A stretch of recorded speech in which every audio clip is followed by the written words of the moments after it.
कहानी एक अपार्टमेंट के अंदर शुरू होती है जहां एमसी एक सुसंस्कृत व्यक्ति है और अपना खेल खेल रहा है।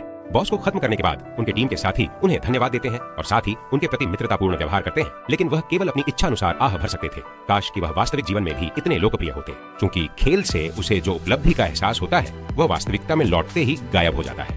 हमारे मुख्य किरदार का नाम वाजी है, बिल्कुल एक कॉमिक के किरदार के नाम की तरह, जो उसे बहुत पसंद है। वह कमजोर और कायर है, वह लंबा नहीं है, अमीर नहीं है और पढ़ाई में अच्छा नहीं है। बस एक और औसत कॉलेज छात्र, लेकिन वह भी ध्यान का केंद्र बनना चाहता है। यदि केवल वास्तविक जीवन में स्तर बढ़ाना संभव होता तो वह अब महिलाओं के बीच लोकप्रिय हो सकता था, लेकिन किसी ने उसे संदेश भेजकर उसकी कल्पनाओं को बाधित कर दिया था। तो वह इसकी जांच करता है कि यह कौन था, और यह पता चला कि यह पहले नौसिखिया जादूगर से था जिसके साथ उसने मिलकर काम किया था। जैसे ही उसने मिलने की बात कही, इससे उसके चेहरे पे मुस्कान आ गई, लेकिन उसे यह भी ख्याल आया कि कहीं ये कोई बुजुर्ग तो नहीं है। पर वो सोचता है कि पॉजिटिव देखना चाहिए, और वैसे भी उसके पास पैसे या दिखावा तो है नहीं, तो उसे कैटफिश होने की चिंता करने की जरूरत ही नहीं है। और अगर वह हमेशा के लिए अकेला नहीं बने रहना चाहता तो उसे कभी ना कभी तो कदम बढ़ाना ही होगा। हिम्मत करके जवाब देने में भले ही उसके हाथ कांप रहे थे, पर उसने जवाब दे ही दिया। फिर वो दिन आ ही गया जब उसे अपने डेट से मिलना था, तो वो बाहर निकल पड़ा और पैदल पार पथ पर खड़ा होकर हरे सिग्नल का इंतजार कर रहा था। इस दौरान उसके मन में गहरी सोच में था, क्योंकि वो नर्वस भी था और उत्साहित भी। जैसे जैसे वह नजदीक पहुंचता गया, उसकी धड़कन उतनी ही तेज होती गई। जब उसे स्कूल में बुली किए जाने का ख्याल आया तो वह भागना चाहता था, लेकिन साथ ही साहसी भी बनना चाहता था, क्योंकि वो अपनी एक्साइटमेंट को और नहीं रोक पा रहा था। जब वो सोच रहा था कि उसकी डेट कैसी रहेगी, वह चलना शुरू करता है, लेकिन ट्रक कून उस दिन ड्यूटी पर था और उसे महसूस हुआ कि किसी को इसे कई की जरूरत है। तो जैसे ही वो सड़क के बीच में पहुंचा, ट्रक कुन ने अपना काम कर दिया। जमीन पे पड़े वाजी को अफसोस हो रहा था कि उसने जिंदगी को और ज्यादा नहीं जिया, पर जैसे ही उसकी सुध-बुध गायब होने लगी, वो एक लोडिंग स्क्रीन देखते हुए जाग उठा। तो उसने पूछा कि यहाँ कौन है उसके साथ। सिस्टम उससे बात करने लगा और उससे ये कहा गया कि वो एक नई दुनिया में पुनर्जन्म लेगा, पर वो अंत में खुद को सुधारने का फैसला करता है, तो उसे नई दुनिया की जरूरत नहीं पड़ती। तब सिस्टम उसे ये कहकर मना लेता है कि अगर वो सारे मिशन पूरे कर लेगा तो वो अपनी असली दुनिया में वापस आ जाएगा। तो वह मान जाता है और अपने मिशन के बारे में पूछता है, पर इससे पहले सिस्टम उसे सलाह देता है कि वो मिशन स्वीकार करने से पहले अपने नए शरीर का आदी हो जाए। जब वो पूछता है कि उसके हाथ पैर कहाँ गए, सिस्टम सिर्फ उसे ये दिखाने का फैसला करती है कि वो क्या है। जैसे ही वो अपनी आंखें खोलता है, उसे अपने परछाई में सिर्फ एक मशरूम नजर आ रहा होता है। वो खुद भी यकीन नहीं कर पाता जब वो सोचता है कि वो मशरूम कैसे बन गया। घबराहट में वो चारों ओर देखने लगता है और उसे सिर्फ घोंघे चबाते हुए दिखाई देते हैं। तो वो उत्तर की तलाश में सर उठा के देखता है और वो बीचों बीच एक बड़ा सा गेम इंटरफेस देखता है जो उसे बहादुर मुख्य भूमि में स्वागत कर रहा है। उसे चक्कर आ गया था, एक भी लफ्ज नहीं सूझ रहा था कि आखिर हो क्या रहा है उसके साथ। पर गजब की बात ये कि सिस्टम उससे बात करने लगा।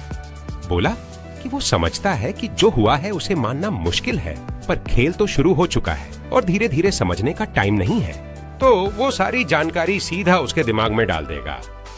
वह खोया खोया सा था, पर जवाब देने से पहले ही जानकारी उसके दिमाग में बह निकली।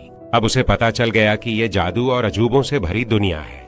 हालांकि दुनिया का हर कोना अलग है, सबको बहादुर मैनलैंड के नाम से जाना जाता है। बहुत पहले राक्षस और इंसान साथ में अमन से जीते थे। ज्यादा ताकतवर शरीर वाले राक्षस इंसानों की हर तरह के काम में मदद करते थे, और जो इंसान जादू में ज्यादा माहिर थे, वो जादू का इस्तेमाल करके राक्षसों को जीवित रखने और फलने फूलने में मदद करते थे। उस समय राक्षस और इंसान साथ में रहते और सीखते थे और एक दूसरे की मदद करते थे, यहाँ तक कि एक दिन राक्षसों के राजा नामी गोलम ने इस शांति को तोड़ दिया। गोलम वो शीर्ष प्राणी था जो राक्षसों के बीच में, और कई सारे राक्षसों ने उसे अपना नेता माना। उसे बहुत बुरा लगता था कि इंसान खुद को श्रेष्ठ समझते थे, और उसने सभी राक्षसों को इकट्ठा करके मानव शहरों पर हमला करने के लिए तैयार किया।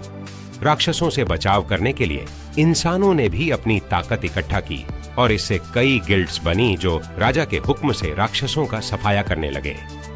आखिरकार कहानियां बताती हैं कि कैसे 6 सबसे ताकतवर ब्रेव्स एक साथ आए और डीमन लॉर्ड गोलम को सील कर दिया। लेकिन क्योंकि गोलम अभी भी बहुत शक्तिशाली था, ब्रेव्स ने उसके शरीर को 6 टुकड़ों में बांट दिया और उन्हें 6 जगहों पर छिपा दिया, जो हैं castle of time, Pentachrome desert, sunken world, tempest grasslands, source volcano और land of the dead. Demon lord Golem को सील करने के बाद भी ब्रेव मेनलैंड पहले जैसा नहीं लौट सका। राक्षस और इंसान अब शांति से एक साथ नहीं रह सकते थे।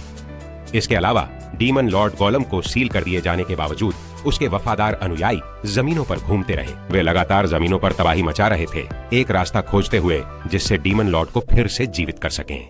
डीमन लॉर्ड के पुनर्जीवित होने पर पूरा ब्रेव मेनलैंड नष्ट हो जाएगा, इसलिए उसे इस दुनिया में फिर से जन्मा हूँ ताकि गोलम को वापस आने से रोक सकूं। अंत में गोलम्स भक्तों ने उसे मुक्त करने की योजनाएं शुरू कर दी है, तो उसके पास ज्यादा वक्त नहीं बचा है। अगर खिलाड़ी के कोई सवाल हो तो वो अभी पूछ सकता है, इसलिए वो अपनी समझ के हिसाब से पूछता है। सिस्टम से पूछता है क्या सच में ये सोचता है कि वो 6 वीरों में से एक है, क्योंकि उसके हिसाब से तो वो एक भद्दा मशरूम है। गुस्से में उछलते हुए वो फिसल जाता है। सिस्टम उससे शालीनता से कहता है कि घबराए नहीं, नए शरीर की आदत डालने में वक्त लगता है, पर जल्दी करने को कहता है क्योंकि उसका पहला मिशन शुरू होने वाला है। तो वह खड़ा होने की कोशिश करता है पर नहीं हो पाता। इससे उसे और भी गुस्सा आता है और वो गिड़गिड़ाता है कि कम से कम उसे एक गॉब्लिन या स्केलेटन तो बना दो। अगर हाथ नहीं देना चाहते तो स्लाइम या मकड़ी भी चलेगा।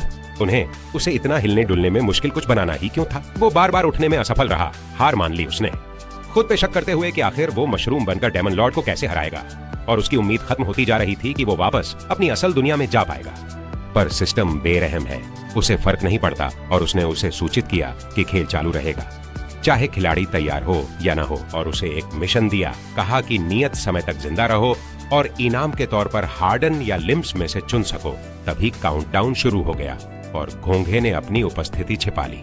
फिर सिस्टम ने उसे बताया कि मिशन शुरू हो चुका है और उसे जिंदा रहना होगा क्योंकि वो आ रहे हैं, जिससे उसे हैरानी हुई कि वो कौन है। पर उसके सवालों का जवाब तुरंत एडवेंचरर्स के दृश्य में अचानक आ जाने से मिल गया। उसे खतरा महसूस होने लगा तो सहजता से उसने नजदीक की झाड़ी में छिपने के लिए छलांग लगा दी। और चूंकि वो मॉन्स्टर है तो वे उसे मारने के लिए यहाँ आ रहे होंगे। वो दूर से पेड़ के पीछे छिपकर देख रहा था।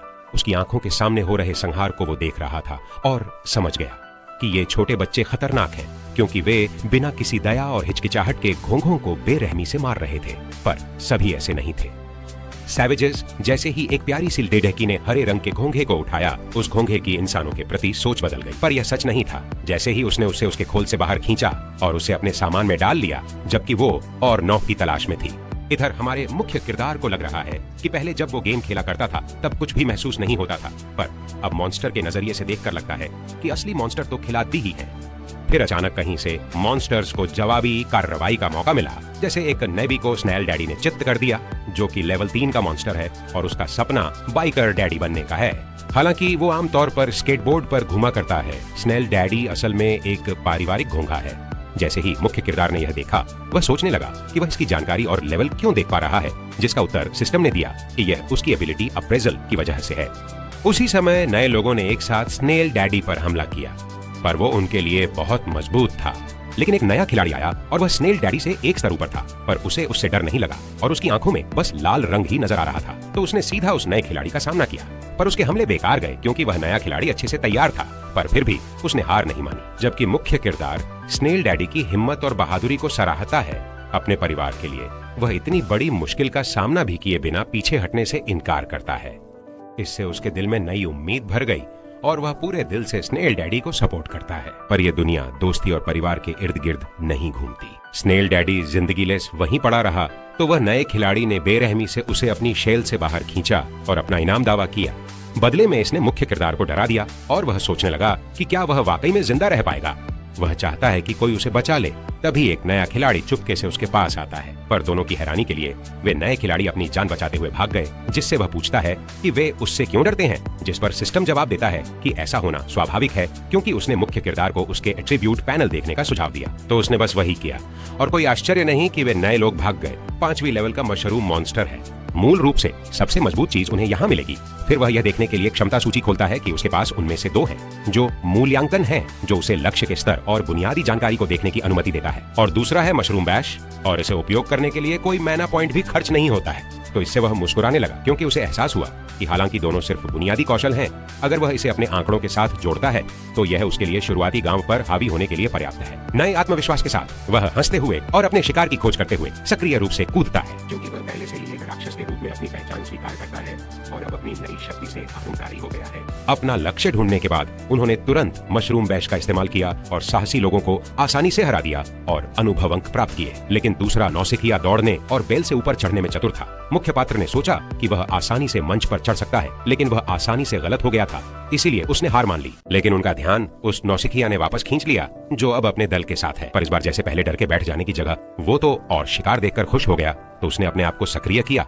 फिर से बैश ने टैंक पर हमला किया, पर टैंक ने उसके हमले को सीधे खाली कर दिया। तो वो लोग फॉर्मेशन में आ गए, जबकि वाजी अभी भी अपनी स्किल को रिकवर कर रहा था और उस पर कंकड़ों की बौछार कर दी। काफी नुकसान उठाने के बाद उसकी स्किल का कूल डाउन खत्म हो गया तो वो फिर से पलटवार करता है, पर टैंक ने दूसरी बार उसके हमले को रोक दिया। अब चश्मे वाले को हमला करने का मौका मिला तो उसने कर दिया, पर वो बच निकला, बस थोड़ा सा छिल गया। वो दर्द सहता रहा, सोचते हुए कि ये तो उम्मीद के मुताबिक ही है। कमजोर लोगों का एक साथ बल भी मजबूत दुश्मन पर भारी पडेडीडी ऐठ सकता है। गेमिंग की दुनिया में इसे कई बार अनुभव कर चुका है। पर जैसे ही वो फिर से हमला करने की सोचता है, ग्रुप ने उस पर हमला कर दिया और वो जमीन पर गिर पड़ा। उसके बाद सब जश्न मनाने लगे क्योंकि वो मजबूत दुश्मन को हराकर बहुत खुश थे। पर लड़की ने सवाल किया कि उसे हराने के बाद उसे कोई अनुभव क्यों नहीं मिला, जबकि मुख्य किरदार मुस्कुरा रहा था क्योंकि वो तो शुरू से ही मरने का नाटक कर रहा था। कोई भी सामान्य राक्षस इस हाई क्लास तकनीक के बारे में नहीं जानता, पर उसने आखिरकार सबको बेखबर करके इकट्ठा कर लिया और सबको धूल चटा दिया। जीत के बाद वो लेवल अप हो गया क्योंकि उसे महसूस हुआ कि कितना शानदार है और सारी चोटें और दर्द पूरी तरह से गायब हो गए। अब वो यहाँ रुकने का प्लान बना रहा है और नए लोगों पे घात लगाकर अनुभव बटोरने का इरादा रखता है। तब तक वो स्टार्टर गांव छोड़ने देगा और मैक्स लेवल पर पहुंचने के बाद आसानी से बॉस को हरा देगा। पर उसे याद दिला दिया गया कि ये दुनिया कितनी क्रूर है जब उस पर बिजली गिरी, बस एक बाल के बराबर दूरी पर, और अब 3 साहसी उसके सामने हैं। वो सब उसके लेवल से बहुत ऊपर है क्योंकि वो एक मिशन के चलते यहाँ है जिसमें उन्हें स्टार्टर गांव में परेशानी पैदा कर रहे एक राक्षस का सफाया करना है। अब मुख्य किरदार का प्लान चौपट हो गया है और उसे पता चल गया है कि वो फंस चुका है। तब उस जादूगर ने अपना हमला जारी रखा, उस पर मैजिक बुलेट्स छोड़े, पर वो बस मुश्किल से बचा। उसे समझ आया कि ये गैप उसके बस का नहीं है, तो उसने अपना आखिरी तकनीक इस्तेमाल कर बिंदास होकर भागने का निर्णय लिया और मशरूम बैश पूरी तरह से रिट्रीट एक्टिवेट कर दिया। जबकि प्लेयर इस नजारे को देखकर हैरान था क्योंकि कोई सामान्य दिमाग से कमजोर लोअर लेवल मॉब भी जब भाग जाए तो उसको भागने का इरादा नहीं था, क्योंकि नए बंदे ने अपना अर्थ क्लीवर चालू किया और मेन कैरेक्टर के रास्ते में पत्थर की दीवार बना दी, जिससे वो खुद ही चोटिल हो गया। पर जमीन पर गिरने से पहले ही आर्चर ने तीर चलाया जो उसे भेद गया। अब वो जमीन पर लेटा हुआ है। फिर सिस्टम ने बताया कितना निराश है। सोचा था एक्सपर्ट गेमर होगा, पर इसके पास एक पुनर्जीवन सिक्का अभी भी है। तो सिस्टम ने पूछा क्या प्लेयर इसको यूज करना चाहता है, जिसके लिए मेन कैरेक्टर के पास कोई चॉइस ही नहीं है। तो उसने यूज किया, पूरी सेहत पाकर और एक नई स्किल मिली जिसे उसने फौरन इस्तेमाल किया। स्पोर ब्लास्ट चलाते ही उसने यह मौका इस्तेमाल किया भागने का, पर एडवेंचरर्स ने उसकी चाल पकड़ ली और उसका पीछा किया। भागते वक्त उसने सिस्टम से पूछा कितना समय बचा है मिशन पूरा करने के लिए। जवाब मिला कि 3 मिनट बचे हैं और अगर 3 मिनट और टिक जाए तो इनाम मिल सकता है, जिससे उसका बचने का मौका बढ़ जाएगा। पर एडवेंचरर्स तो पहले ही उसे पकड़ चुके थे। वो सोच ही रहा था कि उन्होंने ये कैसे कर दिखाया, जब उसे समझ आया कि एक शिकार ट्रैकिंग स्किल का असर उस पे पहले ही चल चुका है, भागने से पहले ही। जब वो उनके हमले को बचा रहा था, उसे पता चल गया कि यही उसका आखिरी मौका है, तो उसने इस तरह से मरने से इनकार कर दिया और एक और स्पोर ब्लास्ट का जादू चलाया। लेकिन उसकी ये कोशिश बेकार रही क्योंकि शिकार ट्रैकिंग स्किल अभी भी काम कर रही थी। तो फिर तीरंदाज ने एक और तीर छोड़ा जो उसे फिर से भेद गया। अब वो गंभीर हालत में आ गया और उसे एक दुष्प्रभाव भी मिला। अब जमीन पर पड़ा हुआ, मौत के दरवाजे पे खड़ा, उल्टी गिनती शुरू हो गई और फाइनल ब्लो लगाने से पहले ही उसके मिशन पूरे हो गए। और अचानक आसमान से एक टेलीपोर्टेशन का जादुई चक्र प्रकट हुआ। उसी समय आसमान से हजारों मशरूम नीचे गिरने लगे। जादूगर ने उन्हें पीछे हटने को कहा, पर नया खिलाड़ी मशरूम को काटने में खुशी से झूम उठा क्योंकि उसे लगा कि शिकार आसमान से बस यूं ही नीचे गिर रहे हैं ताकि वो उन्हें मार सके। लेकिन दोनों एडवेंचरर्स वापस लौट गए, जबकि नया बंदा सोच में पड़ गया कि वे डर क्यों गए। उसने उन्हें पीठ दिखाने वाला कहा, पर उन्होंने उसे अनसुना कर दिया क्योंकि स्टार्टर गांव की रक्षा के लिए जादू है, वैसे भी वो नहीं मरेगा। और वह बस पुनर्जीवित हो जाता, इसलिए वे अपने अपने रास्ते चले गए। जबकि नौसिखिया अभी भी अपनी महिमा का आनंद ले रहा था, लेकिन उसे जल्द ही एहसास हुआ कि पहले स्थान पर रहना कितना मूर्खतापूर्ण था। जैसे कि एक बड़ी छाया उसकी उपस्थिति से ऊपर थी और 60 के स्तर का मशरूम राजा प्रकट हुआ, जिसने उसे तुरंत बाहर कर दिया। और अब जब साहसी लोग चले गए हैं तो मुख्य पात्र उम्मीद कर रहा था कि वे सभी उसे बचाने आएंगे, लेकिन उसे नजरअंदाज कर दिया गया। जैसे जैसे उसकी चेतना लुप्त हो रही थी, एक आकृति प्रकट हुई। बाद में वह एक मंद रोशनी वाली जगह पर उठा। जैसे ही वह मुड़ा तो उसने मशरूम की कुछ लाशें देखी, जबकि स्वर उनमें से कुछ को चबा रहा था। अब उसने मान लिया कि स्वर ने उन सभी की हत्या कर दी है और वह उसे बाद में खाने के लिए यहाँ खींच ले गया है। इसलिए वह कुछ करने का फैसला करता है, लेकिन जैसे ही वह उठने की कोशिश करता है तो उसे पता चलता है कि उसका निचला शरीर पहले ही खा चुका है। जैसे ही वह उसके पास आने वाला था, वह भागने के अवसर की प्रतीक्षा करने के लिए मृत होने का नाटक करता है। फिर जैसे ही वो उसके ऊपर झुका, सुअर ने चबाया हुआ मशरूम थूक दिया और उसे उसके अंदर डाल दिया। हैरानी की बात है कि वो टुकड़े उसके शरीर की मरम्मत करने में मदद करते हैं। और उसके बाद सुअर ने तय उसकी देखभाल करने के लिए वह उसके पास बैठकर सो गई। थोड़ी देर बाद जब वो उठी तो पता चला कि मुख्य किरदार गायब हो चुका है। इसलिए वो अपनी सूंघने की क्षमता का इस्तेमाल करके उसका पता लगाने लगी। पर शिकार पर निकलने से पहले उसे याद आया कि पहले आग बुझा दे। इधर मुख्य किरदार उससे भागने की पूरी कोशिश कर रहा है, क्योंकि उसे किसी बॉस के हाथों मरना मंजूर है, पर खुद को सुअर के द्वारा खाया जाना नहीं। पर उसे हैरानी हुई कि वह आसानी से उसे पकड़ लेती है। अब उसे समझ आ रहा है कि चाहे वह कितनी भी छलांगे लगा ले, वह उसे नहीं पछाड़ सकता। इसलिए वो अपना स्पोर ब्लास्ट इस्तेमाल करता है, पर इससे डरने के बजाय वह तो खुश हो जाती है। इसलिए वह इसे इनहेल कर लेती है और भी खुशी से पागल हो जाती है। अब उसके सिस्टम में मशरूम होने के कारण वो पूरी ताकत से दौड़ रही है, जबकि मुख्य किरदार सिस्टम से अपने इनाम मांग रहा है। जब वो विकल्प सामने आए, उसे लगा कि भले ही हार्डन एक अच्छी खासा मुश्किल हो, पर अंग रहा कर सकते हैं या खा सकते हैं, और अभी के समय में उन्हें पाना ज्यादा उपयोगी होगा। जब तक उसके हाथ पैर हैं, उसे हमले और मूवमेंट पैटर्न में अधिक विविधता हो सकती है, इसलिए उसने अंग पाने का फैसला किया। और बस अभी इसे पाना ज्यादा उपयोगी है। जब तक उसके हाथ और पैर हैं, उसके हमले और मूवमेंट पैटर्न अधिक विविध हो सकते हैं। तो उसने फैसला किया कि वो हाथ पैर प्राप्त करेगा। इसलिए उसे इनाम तो मिल गया, पर जैसे ही उसने इसे इस्तेमाल किया, उसे समझ में आया कि उसकी कोशिश कितनी बेकार थी। तो उसने सिस्टम पर ही गालियां देना शुरू कर दिया। पर अब बहुत देर हो चुकी थी, क्योंकि सुअर उस तक पहुंच गया था। इसलिए उसने अपनी किस्मत को स्वीकार किया और उससे जल्दी से खत्म कर देने को कहा। पर उसने तो उसे बस चाट लिया। इसलिए उसने अपनी आकलन करने वाली क्षमता का इस्तेमाल किया। अब उसे पता चल गया कि यह एक 10 लेवल का राक्षस है। तो वह सोच रहा था कि इतने बड़े लेवल के अंतर के साथ उस सुअर से कैसे बच पाएगा। फिर अचानक सुअर को कुछ संदिग्ध नजर आया। जब उसे समझ में आया कि यह क्या हो सकता है, तो उसने उसे एक संदेश पहुंचाने की कोशिश की, पर वह समझ नहीं पाया। फिर वह जगह हिलने लगी। यह सब बाहर से किसी ने किया था। तो वो भागने की कोशिश करता है, पर सुअर तो उससे पहले ही भागने लगा। जैसे ही उसने उसे वापस बुलाने के लिए चिल्लाया, उसे अचानक एहसास हुआ कि वो उसे भूल गई थी। तो वो सारी रुकावटों को पार करते हुए वापस आ गई और फिर उसे हवा में उछाल दिया ताकि वो उसके ऊपर सवार हो सके। उसके बाद वो फुर्तीले ढंग से रुकावटों को चकमा देती गई। वो वक्त पे वहां से निकली, इससे पहले कि सब कुछ ढह जाए। फिर पलटी। मलबे से ऊपर जंगली सुअर खड़े थे, जैसे कि उन्होंने ही ये सब किया हो। जंगली सुअर का सरदार वहां से निकला और धमकी भरी नजरों से देखा, पर उसे फर्क नहीं पड़ा और वो अपना काम करने लगी। जंगली सुअर तो गुस्से में आ गया, लेकिन सरदार ने उन्हें रुकने का हुक्म दे दिया। तब रिबन वाली सुअरी और मशरूम वहां से चलते बने। वे सफर कर रहे थे। वजी सोच रहा था कि पीछे गुफा में उसने अपनी बॉडी को रिकवर किया और अब ये उसे वहां से निकलने के लिए ले आया है। तब उसे एहसास हुआ कि ये सुअरी का कोई बुरा इरादा उसके प्रति नहीं है। वो घास के मैदान में झाड़ियों को सूंघ रही थी। उसने सिस्टम से पूछा कि वे अभी कहाँ हैं। सिस्टम ने उसे बताया कि वे क्रेसेंट बे के पूर्व में घास के मैदानों में हैं और वह स्टार्टर गांव से 200 किलोमीटर दूर है। जिसे सुनकर वो हैरान तो हुआ, लेकिन उसने सोचा कि ये जरूर उसके बेहोश होने पे टेलीपोर्टेशन का जादू होगा और सुअरी ने उसे यहाँ ले आई होगी। पर उसने सोचा कि वो तो टेलीपोर्टेशन का जादू होना चाहिए जब उसकी चेतना गई और पिग्गी ने इस्तेमाल किया होगा उसे यहाँ लाने के लिए। अचानक स्वर ने देखा कि हमला आ रहा है, तो वो बच निकली, जिससे वह हैरान हो गया। पर हमला अभी खत्म नहीं हुआ था, क्योंकि पिग आसानी से बच गई। जब वह सोच रहा था कि जंगल में चारों तरफ खतरे हैं और पिग्गी के तेज अलर्टनेस का शुक्रिया अदा करता है, तभी एक विशाल मेंढक सामने आ गया।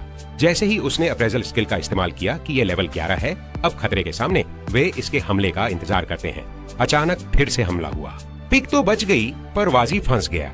इसलिए पिग खुद को मेंढक पर फेंक देती है। उसे वाजी को छोड़ना पड़ता है और उसके गिरने पर पकड़ लेती है, जिससे वाजी उसे और भी ज्यादा प्यार करने लगता है। पर अचानक से एक विंड ब्लेड उनकी ओर आ रही थी, जिसे पिग ने बचा लिया। पर मेंढक उतना चुस्त नहीं था जितनी वो, और कटकर टुकड़े हो गया। अब उनका ध्यान उस पर है जिसने स्किल उपयोग की थी। वो मेंढक को खाते हुए उसकी परख कर रहा था और पता चला कि वो 19वें लेवल की ब्लेड मेंटिस है। हालांकि इसके हेल्थ पॉइंट्स और डिफेंस ज्यादा अच्छे नहीं हैं, इसकी अटैक पावर खतरनाक है, लेकिन अचानक उसे उनकी उपस्थिति का एहसास हो गया, जिसके लिए वह स्वर्ग पूरे समय अलर्ट पर था, जबकि वजह ही उसे जल्दबाजी न करने की सलाह दे रही थी। जब मेंटिस अपने हमले की तैयारी कर रहा था तो हवा में तनाव था। अप्रत्याशित रूप से एक चट्टान दिखाई दी, जिसने मेंटिस को कुचल दिया। लेकिन ये कोई साधारण चट्टान नहीं थी, क्योंकि ये एक मशरूम की तरह दिखती है, क्योंकि इसने मेंटिस को पूरी तरह से अवशोषित कर लिया था। उसके बाद वह अपनी आंखें खोलता है, जबकि ओजी देखता है कि यह एक लेवल 26 बोल्डर मशरूम है। इसीलिए उन्होंने छिपने का फैसला किया और धीरे धीरे उस जगह से दूर चले गए। थोड़ी देर बाद बोल्डर मशरूम पीछे हट गए, क्योंकि वे सफलतापूर्वक भाग निकले। लंबी यात्रा के बाद वे थक गए थे, लेकिन सौभाग्य से उन्हें आराम करने के लिए अच्छी छाया और शानदार दृश्य वाली एक जगह मिल गई, क्योंकि यह सुरक्षित थी। अब ओजी समझ सकते हैं कि यह दुनिया कितनी खूबसूरत है। तब सिस्टम उसे बताता है कि यह दुनिया वास्तव में इस अर्थ में उसकी दुनिया के समान है कि इसके भी अपने प्राकृतिक नियम और पारिस्थितिकी तंत्र हैं। इसलिए उन्होंने निष्कर्ष निकाला कि उनके जैसा मशरूम दानव खाद्य श्रृंखला में सबसे नीचे है और अगर पिग्गी नहीं होती तो वह पहले ही मर जाता। लेकिन वह इस तरह हतोत्साहित नहीं होगा, उसे मजबूत बनना होगा और बचकर रहना होगा ताकि वो अपना मिशन पूरा करके अपनी पिछली दुनिया में लौट सके। तो उसने सिस्टम से दूसरा मिशन मांगा ताकि कुछ इनाम कमा सके। जाहिर है सिस्टम मदद करने को खुश था और उसे 3 कठिनाई में से चुनने दिया और वो गर्व से कहता है कि साहसी की मदद किस्मत करती है और कठिन मिशन लेने का विचार करता है। पर जैसे ही उसने सुना कि मिशन में उसे ग्रासलैंड के 4 स्वर्गीय जनरलों में से एक को हराना है, उसने इसे आसान मिशन में बदल दिया। इसलिए उसे एक मिशन मिला जिसमें उसे 10 लाल बेरी जड़ी बूटियां इकट्ठी करनी है, जो उसे बच्चे का खेल लगता है। तो वो जल्दी से जड़ी बूटियां इकट्ठी करता है, जो हैरानी की बात है कि आसानी से 6 जुटा लेता है। पर हैरानी की बात यह है कि पिगी उन सबको खा जाती है, जिससे वो गुस्सा हो जाता है। वो जानता है कि इसे नजरअंदाज नहीं कर सकता, क्योंकि अगर उसने इसे होने दिया तो ये व्यवहार समस्या बन जाएगा। इसलिए वो पिगी को सबक सिखाने के लिए हमला करता है। पर जैसा कि उम्मीद थी, उसकी बाहें पिगी का कुछ नहीं बिगाड़ सकी, बल्कि उसे ही उलटे पीछे धकेल दिया गया।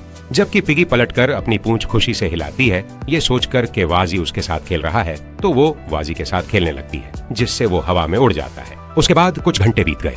वाजी और पिगी ने कुछ मिशन पहले ही पूरे कर लिए, जैसे कि 30 फल इकट्ठा करना, जिससे उन्हें इन्वेंटरी बॉक्स मिला, और दूसरे इकट्ठा करने वाले मिशंस, जिससे वाजी लेवल 9 का मशरूम बन गया। पर थक गया, क्योंकि जब वो सामान इकट्ठा कर रहा था, पिगी उन्हें खा रही थी। पूरा दिन मेहनत करने के बाद वो सिर्फ 3 लेवल बढ़ा पाया। दूसरी ओर पिगी सारे मिशन ऑब्जेक्टिव्स खा के सीधा सो गई। जैसे ही वो आराम करने वाला था, उसने ये मौका लिया और पिगी के सोते समय एक और मिशन पूरा कर लिया। सिस्टम ने उसे एक मिशन दिया जिसमें उसे सभी इकट्ठे किए हुए आइटम्स को सोखना था और बदले में उसे एक खास क्षमता मिलने वाली थी, जिससे वो और भी उत्साहित हो गया, क्योंकि उसे लगा कि सभी इकट्ठे किए गए सामान को सोखना आसान होगा। और जैसे ही उसने सब कुछ निकाला, पिगी ने खुशबू सूंघी और जाग गई और फौरन खुशी से अपनी पूंछ हिलाने लगी। लेकिन वेजी ने उसे ना कह दिया, जिससे वो उदास हो गई। तो उसने उसे एक सेब दे दिया, जिससे उसकी खुशी तुरंत वापस आ गई, क्योंकि उसके पास कुछ एक्स्ट्रा थे तो वो दे सकता था। थोड़ा सहन किया, लेकिन जैसे ही वो चट्टान के लिए गया, अब उसे आश्चर्य हो रहा है कि वो उसे कैसे सोख सकता है। तो उसने सिस्टम से और जानकारी मांगी, जिसे देखकर उसे पता चला कि मिशन में बिल्कुल भी प्रगति नहीं हो रही है। तो उसने पूछा, क्योंकि उसने पहले ही 5 फल खा लिए थे, लेकिन अब भी 0 पर है। इसलिए सिस्टम ने उसे सलाह दी कि वो ध्यान से सोचे कि मिशन उससे क्या करने को कह रहा है। जैसे वो सोचता है कि वो ये कैसे कर सकता है, उसे याद आता है कैसे बोल्डर मशरूम ने ये किया था और उसने मेंटिस को उस पर बैठकर सोख लिया था। तो मशरूम के लिए जड़ों के जरिए पोषक तत्व सोखना तर्कसंगत है, इसलिए वो भी मशरूम की तरह जड़ों के जरिए पोषक तत्व सोखने के लिए तर्कसंगत है। तो वो विचार करता है कि क्या उसे सच में ये करना है। बाद में कुछ सामान अब सूख चुके हैं और पता चलता है कि उसने वास्तव में उसे अपने गालों से सोख लिया। आखिरी सामान को सोखने के बाद उसने मिशन पूरा किया और 200 अनुभव अंक और एक नई विशेष क्षमता हासिल की, जबकि वो लेवल अप हुआ। अपनी कैरेक्टर जानकारी देखकर सोच रहा था कि उसकी डिकम्पोज करने की क्षमता का क्या फायदा है। तो सिस्टम ने उसे बताया कि वो अब 1 से 20 लेवल के मॉन्स्टर्स और दूसरे ऑब्जेक्ट्स को डिकम्पोज कर सकता है। समझाने के बाद उसने पहले आराम करने का फैसला किया, क्योंकि वो आइटम्स को जॉर्ब करते हुए इतना एसपी यूज कर चुका था, पर कम से कम वो लेवल 10 तक पहुंच गया। ये तो साफ था कि मिशन काफी आसान था, पर उसे लगा जैसे उसने मध्यम मुश्किलता का मिशन पूरा किया है। पर अंत में सब ठीक निकला तो अच्छा लगा। अगले दिन इस बार सिस्टम ने उसे एक मिशन दिया, जिसमें उसे इलाके के 10 मॉन्स्टर्स को मारना था। अब उसे ध्यान आया कि मिशन मुश्किल होते जा रहे हैं, पर वासी और पिगी अब लेवल 10 पर हैं। जब तक वो कुछ कम लेवल वाले मॉन्स्टर्स ढूंढ लेते हैं तो सब ठीक रहेगा। इसलिए वे शिकार पर चले गए और वह सोच रहा था कि यह दुनिया असली गेम से अलग है, क्योंकि यहाँ के मॉन्स्टर्स हवा में से वापस नहीं आते। अचानक उन्होंने एक लेवल 8 का हरा स्लाइम देखा। जैसे ही वे तैयार हुए और वाजी ने उस पर हमला कर दिया, जिससे वह लगभग मारा जा चुका था। जैसे ही वो आखिरी वार करने वाला था, पिगी ने जाके उस स्लाइम को मार डाला। जबकि वो अपने किए पर गर्व महसूस कर रही थी, वासी चौंक गया, क्योंकि वो पिगी पर चिल्लाया कि किल चुरा लिया और अब उसे अपना मिशन का उद्देश्य नहीं मिल पाया। पर हैरानी की बात ये थी कि ये अभी भी गिना गया और वो सोच में पड़े हुए उसे कुछ एक्सपी मिले। पिगी ने एक पत्थर थूक दिया, क्योंकि उसने जांच पर वो तो पार्टी का पत्थर निकला। जब 2 लोग खुद को एक टीम के रूप में मान लेते हैं तो पार्टी बनने का असर होता है। अब उसे एहसास हुआ कि जो अजीब पत्थर उन्होंने पहले खोदा था, वो वाकई में ऐसा ही असर करता है। पर पिगीज मन दुखी हो गया था, इसीलिए उसने माफी मांगी और वादा किया कि वो माफी के तौर पर कुछ स्वादिष्ट खाने को ढूंढेगा, जिससे वो तुरंत खुश हो गई और ज्यादा मॉन्स्टर ढूंढने लगी। फिर कुछ घंटे बीत गए।